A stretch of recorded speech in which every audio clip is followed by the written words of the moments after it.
মহিলারা স্বামীর বিনা অনুমতিতে বাইরে যাইতে পারবে না, কিন্তু যদি প্রয়োজন হয়, এমনকি বাবার বাসায় যাইতে গেলেও স্বামীর অনুমতির প্রয়োজন আছে। জন্মদাতা পিতামাতা তাদের বাসায় যাবে, স্বামীর বিনা অনুমতিতে যাওয়া যাবে না। আল্লাহর নবী বলছেন, যে স্ত্রী স্বামীর বিনা অনুমতিতে ঘর থেকে বাইরে যায়, যতক্ষণ পর্যন্ত বাইরে থাকে ততক্ষণ পর্যন্ত আল্লাহ ওই মহিলার প্রতি বেজার থাকে, যতক্ষণ ওই ঘরের মধ্যে, স্বামীর ঘরের মধ্যে আসে নাই, প্রবেশ করে নাই। তাহলে কত বড় কথা।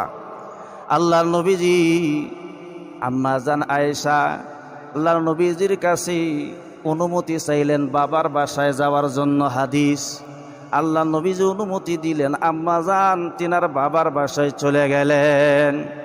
এখান থেকে উম্মতি মুহাম্মাদীদের জন্য আদর্শ হলো, মহিলাদের বাবার বাসায় যদি যেতেই হয়, প্রয়োজনে যেতেই হয়, অবশ্যই স্বামীর অনুমতি নেওয়া লাগবে।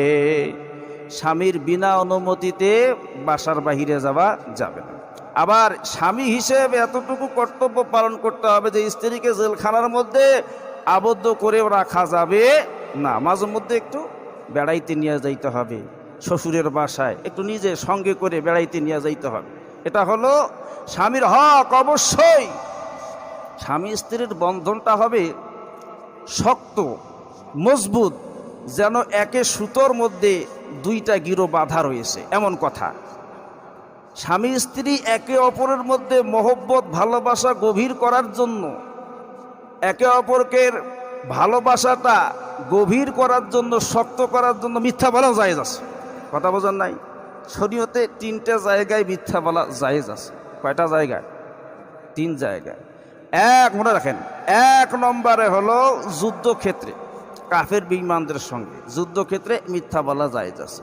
নাম্বার 2 হলো আপোষ মীমাংসার ক্ষেত্রে, ভাই ভাই ঝগড়া লাগছে, বা কোনো মুসলমান ভাই আর এক মুসলমান ভাইয়ের সঙ্গে ঝগড়া লাগছে, আপোষ মীমাংসার করার ক্ষেত্রে এক ভাইকে বললেন, এই ভাইকে বললে আপোষ মীমাংসার ক্ষেত্রে মিথ্যা বলা বৈধ আছে, যেন আপোষ হয়ে যায়, ঝগড়াটা মিটে যায়।